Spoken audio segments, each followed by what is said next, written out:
everybody, welcome to my channel. I am Nicole and I've got a great video for you today. I made this amazing jumpsuit from a Mimi G style pattern, Simplicity 8060. I made some changes to it and I want to share with you these 7 super simple hacks that I did. I don't know if you can call the last one a hack, but I still want to share it with you. So I am going to jump around through this whole process of sewing the jumpsuit and focus just on the hacks that I did. If you're wondering what's happening in between all of these stages, check out Mimi G's channel. She's got a great sew-along video for this pattern. Okay, let's get started. Bring on the hacks.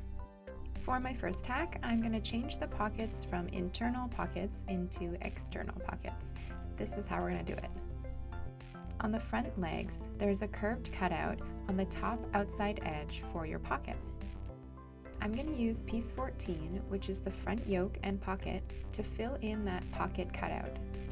I'm going to use piece 13, which is the pocket facing, as our pocket. I serged the pocket and then I folded over the diagonal edge by about ½ inch and pinned it in place. This is going to be our pocket opening. I stitched it and pressed it in place. Then I folded under the serged edges except for the top and short side. Skip ahead to almost finished pants. I'm going to bring my pockets in and place them on the front of the pants. I only need to stitch down and around in an L shape because the rest will get stitched in place later. But I am going to do a little reinforcement stitch at the edge of the pocket. And that's hack 1 done.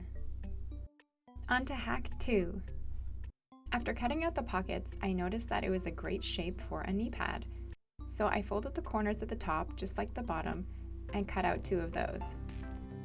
I did a ½ inch stitch all the way around the knee pad. This is going to act as a folding line. Now we can bring it over to the iron and press. Make sure to fold it over just enough so that the stitching line ends up on the seam allowance and not on the visible side.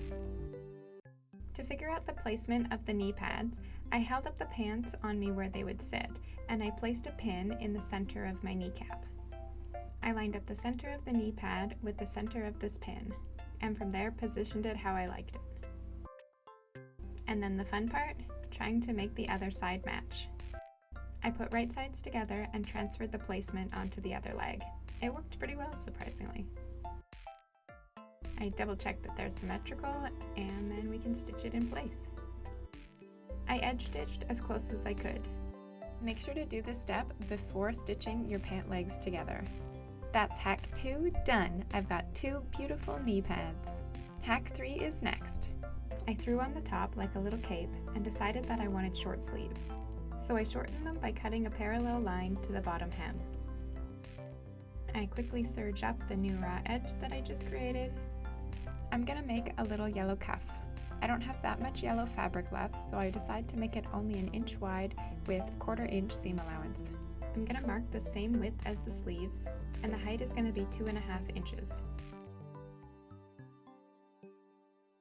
I'm gonna fold them in half and pin them. On this edge, we're gonna stitch at 5/8, which is the same as the sleeve. We're gonna press that stitch open, and then I'm gonna fold it in half and press it. Can you see the little rainbows on my table? Now I'm gonna serge together that raw edge.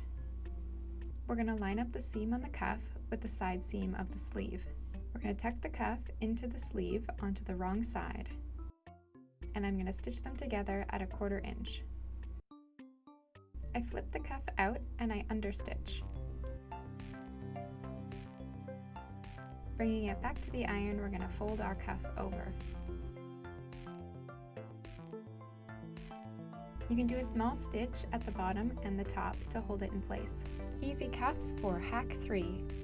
Hack 4 is adding belt loops or carriers. Using piece 18, which is supposed to be the drawstring, I'm going to take one of the strips and fold them in half.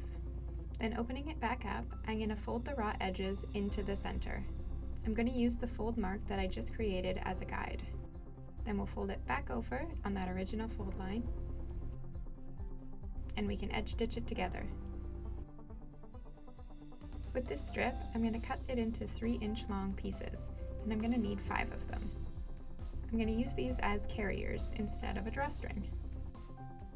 Lining them up with raw edges together against the waistband, I'm going to pin them where I want them.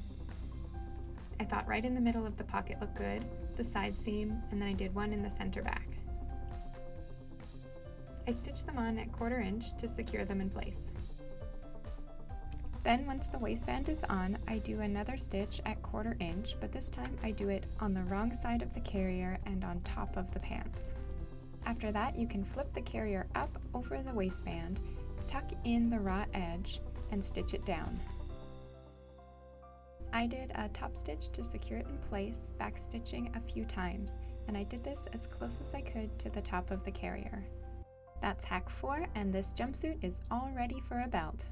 Hack 5 is getting tighter. It's best to do this step before you stitch on the top of your carriers. I wanted to add an elastic waistband in the center back of the jumpsuit. So I measured the jumpsuit from the side seam across the back to the other side seam, and I cut my elastic a couple inches smaller than that measurement. I used my seam ripper to open up about 1 or 2 inches at both side seams. And then with my elastic on a safety pin, I pushed it through one opening and brought it out through the other. With a bit of seam allowance hanging over the side seam, I pinned them in place. I'm going to secure them with a straight stitch running right down the side seam. Now when we flip up our carriers, it's going to hide this stitch. Perfect. That's hack 5 all done. Hack 6 is all about the pockets. I followed the pattern's instructions, and then I positioned them on the back of my pants. That's right, I'm not going to put them where they're supposed to go on the chest. This is because I find back pockets 1,000 times more useful than chest pockets. As for the placement, I decided to put them 4 inches down from the waist, and then I just kind of put them where I liked them. I did an edge stitch around the outside, and then I reinforced the top edge of the pocket with a diagonal stitch. The chest was looking a little bare, so I wanted to add a pocket, but this one was too big. So taking the pattern, I folded it into a smaller pocket. From here, I followed all the same steps that are described in the pattern, except I folded my top flap a bit more so it was an even smaller pocket. To position them on the chest, I brought the pattern back in and marked the top edge of where the original pocket was supposed to sit. I brought my tiny pocket in and figured out a good placement along that same top line. I matched the same on the other side and then stitched them on. Practical pockets, done. Cute pockets, done. For my final hack, I'm going to take everything in and make it a bit more fitted. Just from holding it up on me, I could tell that the jumper was going to be quite oversized. So I decided to do a 1-inch seam on the outer sides of the pants to take it in a little bit more. Because I increased my seam allowance, the pocket opening was a bit smaller than I would have liked. I decided to unpick 1 inch from the top and make a new fold line. Unfortunately, I had to pick open a lot more than just that top edge to get it all to sit well.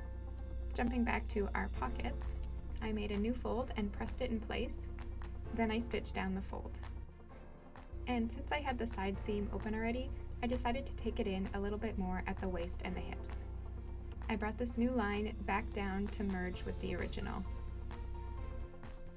I stitched it all back up and figured while I was at it, let's take the center back in too. Since my waist is smaller than my hips, I did a sloping line bigger at the top, getting narrower towards the crotch. And since the top and bottom are connected, I also have to take the top in. So I did a diagonal line from the waist, sloping up to the armpit, and I connect that seam back to the original in the armpit.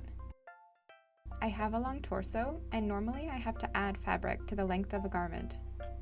But since there's extra fabric for mobility, and because I'm wearing the waist at my true waist instead of my pant waist, I think that's why I was able to cut out 2 inches in the length of the bodice. Now that it fits me a bit better, I'm going to take any excess seam allowance out with my serger. Because I did so many waist alterations, my waistband is now going to be too big. I marked my seam allowance on one short edge, and then I pinned it all the way along the top of the waistband. When I got to the end, I marked the other seam allowance and then cut off any excess. I'm really happy with the fit and how it turned out overall. I find this jumpsuit super comfortable as well as a little fitted, which is great. And that's it. You can transfer these hacks to any pattern, which makes it super versatile. Thank you guys so much for watching this video. We'll see you all on the next one. Bye!